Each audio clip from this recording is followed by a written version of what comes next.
Hello friends, हम में से ज्यादातर लोगों ने 80/20 के नियम के बारे में सुन रखा है। दूसरे शब्दों में कहें तो हम जानते हैं कि हमारे 20% काम हमें 80% सक्सेस दिलाते हैं। इस रूल को इतालवी इकोनॉमिस्ट विल्फ्रेडो परेटो ने 1897 में दिया था और इसे the principle of least effort भी कहा जाता है। दोस्तों, जहाँ तक सक्सेस के 80/20 के नियम का सवाल था, अमीर लोग सभी एरियाज में तो इससे पूरी तरह एग्री हो सकते हैं, लेकिन पैसे के मामले में नहीं। पैसे के मामले में वे 90/10 के नियम पर यकीन करते थे। दोस्तों, दुनिया में 10% लोगों के पास 90% पैसा होता है। आप फिल्म इंडस्ट्री में देखें, वहाँ 10% एक्टर 90% पैसा कमाते हैं। इसी तरह 10% खिलाड़ी 90% पैसा कमाते हैं और 10% म्यूजिशियन भी ऐसा ही करते हैं। यही 90/10 का नियम इन्वेस्टमेंट वर्ल्ड में भी लागू होता है। इसलिए इन्वेस्टर्स के लिए ये एडवाइस होती है, एवरेज इन्वेस्टर मत बने रहो। द वॉल स्ट्रीट जर्नल में कुछ टाइम पहले छपे एक आर्टिकल में ये बताया गया है कि अमेरिकी कंपनियों के लगभग 90% शेयर केवल 10% लोगों के पास है। तो दोस्तों, आज के वीडियो में हम बात करेंगे कि कैसे 10% में आने वाले कुछ इन्वेस्टर्स ने 90% दौलत कैसे हासिल की और आप भी ऐसा ही कैसे कर सकते हैं। साथ ही आज के वीडियो के स्पॉन्सर्स की तरफ से आप $15 के रिवॉर्ड भी जीत सकते हैं, इसलिए वीडियो को पूरा देखिए। हमारे देश में मोस्टली फैमिलीज अपने फ्यूचर के लिए सेविंग्स और इन्वेस्टमेंट पर ही डिपेंड होती है। समस्या ये है, हालांकि आज बहुत से लोग इन्वेस्टमेंट कर रहे हैं, लेकिन उनमें से बहुत कम एजुकेटेड और ट्रेंड इन्वेस्टर्स हैं। दोस्तों, शेयर बाजार के लुढ़कने या गिरने पर सारे नए इन्वेस्टर्स का क्या होगा? दोस्तों, हम अपनी कार, बाइक और यहाँ तक खुद का बीमा भी करवाते हैं। बैंक में रखे पैसे का बीमा भी होता है, लेकिन हमारे इन्वेस्टमेंट का बीमा नहीं होता है। इसलिए हमें कभी भी एवरेज इन्वेस्टर नहीं बनना चाहिए। यहाँ एवरेज इन्वेस्टर से मतलब है कि हम इन्वेस्टमेंट के बारे में ज्यादा नहीं जानते हैं, लेकिन फिर भी कहीं भी इन्वेस्टमेंट कर देते हैं। दोस्तों, इन्वेस्टमेंट के बारे में ये सबसे ज्यादा पूछे जाने वाले क्वेश्चंस इस तरह के होते हैं। नंबर 1, अगर मेरे पास पैसा नहीं है तो मैं इन्वेस्टमेंट कैसे कर सकता हूँ? नंबर 2, मेरी सैलरी ही इतनी कम है कि मेरे पास इन्वेस्टमेंट करने के लिए कुछ बचा ही नहीं है, मुझे कैसे इन्वेस्टमेंट करना चाहिए? नंबर 3, किस में इन्वेस्टमेंट करना ज्यादा अच्छा होगा, रियल एस्टेट में, म्यूचुअल फंड में या फिर शेयर्स में?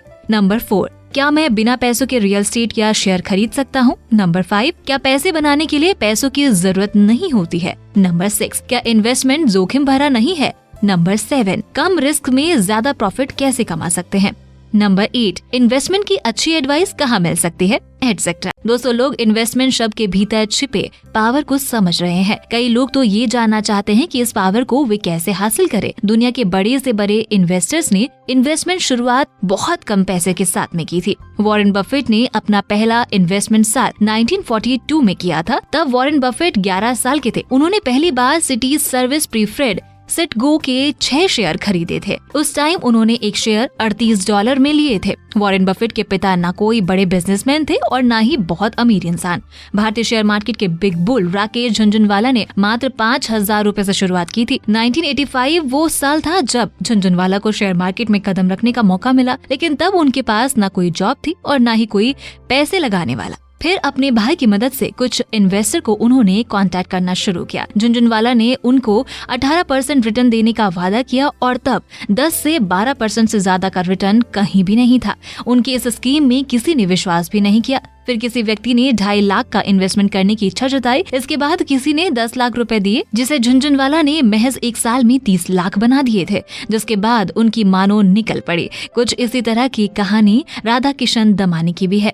दोस्तों, लॉन्ग टर्म में जिस तरह से आप शेयर मार्केट में इन्वेस्ट करते हो, उसी तरह से आप क्रिप्टो मार्केट में भी इन्वेस्ट कर सकते हो, जिसके लिए मूड्रेक्स एक अच्छा प्लेटफॉर्म है, क्योंकि यहाँ आप कस्टम क्रिप्टो बास्केट्स में इन्वेस्ट कर सकते हो, वो भी काफी आसानी से। मूड्रेक्स के कॉइन सेट क्रिप्टो कॉइन के बास्केट में है, जो कि एक थीम या आइडिया पर बेस है, जिससे आपको अच्छा डाइवर्सिफिकेशन मिलता है ताकि आप आइडियाज में इन्वेस्ट करके रिलैक्स कर सके। और इस बीच आपके इन्वेस्टमेंट को बेस्ट तरीके से आपके लिए मूड्रेक्स एलोकेट करता है, यानी मूड्रेक्स क्रिप्टो का म्यूचुअल फंड है। और इस टाइम इनके पास 25 से ज्यादा कॉइन सेट है और ये मंथली मार्केट कंडीशन के अनुसार रीबैलेंस भी होते रहते हैं। और सबसे अच्छी बात तो ये है कि आप इन कॉइन सेट में केवल $10 से इन्वेस्ट करना स्टार्ट कर सकते हो, अपना KYC कंप्लीट करके अपने बैंक अकाउंट से। साथ ही दोस्तों, इस टाइम किसी तरह की इन्वेस्टमेंट फीस भी चार्ज नहीं होगी। दोस्तों, डिस्क्रिप्शन में दिए हुए लिंक से कूपन कोड GK क्रिप्टो को अप्लाई करें। साइन अप करने पर आपको $15 के म्यूड्रेक्स रिवॉर्ड भी मिलेंगे। तो दोस्तों, जल्दी से साइन अप कीजिए, क्योंकि ये ऑफर पहले 1000 साइन अप्स के लिए ही है। तो बिल्कुल देर ना करें, जल्दी ही साइन अप करें और $15 क्लेम करें।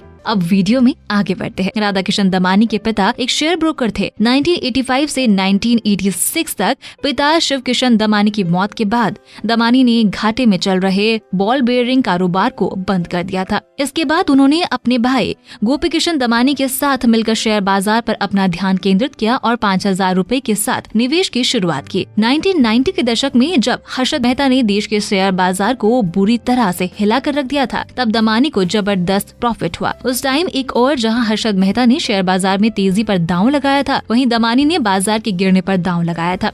फिर घोटाले का खुलासा होने के बाद बाजार धड़ाम हो गया, जिससे दमानी को जबरदस्त प्रॉफिट हुआ। रिपोर्ट्स के अनुसार उस समय दमानी ने कहा था कि अगर मेहता एक सप्ताह और अपनी लॉन्ग पोजीशन होल्ड कर लेता है तो उन्हें सड़क पर कटोरा लेकर निकलना पड़ता। साल 1995 में दमानी ने सस्ते वैल्यूएशन में मिलने वाली कंपनी में लंबे वक्त तक रुकने का फॉर्मूला अपनाते हुए HDFC बैंक के IPO में पैसा लगाया। इससे उन्होंने मोटा मुनाफा कमाया। तो दोस्तों, आपको एहसास हो गया होगा कि ये पैसा नहीं है जिसने इन लोगों को अमीर इन्वेस्टर बनाया है। इनका सोचने का तरीका दूसरे लोगों की सोच से बिल्कुल अलग होता है। इसलिए अगर हम भी इनके जैसे मनी पावर पाना चाहते हैं तो हमें उनके सोचने की आदत को समझने और अपनाने की जरूरत है। अगर हम उनकी तरह सोचने लगे तो हमेशा के लिए अमीर बन जाएंगे। आप ये भी समझ गए होंगे कि अगर हम उनकी तरह सोचने की आदत नहीं डालते तो हम कभी सचमुच अमीर नहीं बन पाएंगे, भले ही आपके पास कितना भी पैसा क्यों ना हो। जिस तरह बिना ज्यादा पैसों के बड़ा इन्वेस्टर बना जा सकता है, इससे ये तो प्रूव होता है कि दौलत का ताल्लुक बैंक में जमा पैसों से नहीं है, बल्कि सोचने के तरीके से होता है। अमीर इन्वेस्टर्स की यही सोचने की आदत है जिसके बारे में हम इस वीडियो में बात कर रहे हैं। दोस्तों, हमें इन्वेस्टमेंट को सीखने के लिए सबसे पहले बिजनेस को सीखना होगा। इसके दो कारण हैं। पहला कारण ये है कि हम फाइनली किसी बिजनेस में ही इन्वेस्ट कर सकते हैं। किसी जायदाद को खरीदते हैं तो वो बिल्डिंग भी एक बिजनेस है। अगर आप कोई बॉन्ड खरीदते हैं तब भी आप किसी बिजनेस में इन्वेस्ट कर रहे हैं। एक अच्छा इन्वेस्टर बनने के लिए आपको पहले बिजनेस का अच्छा ज्ञान हासिल करना होता है।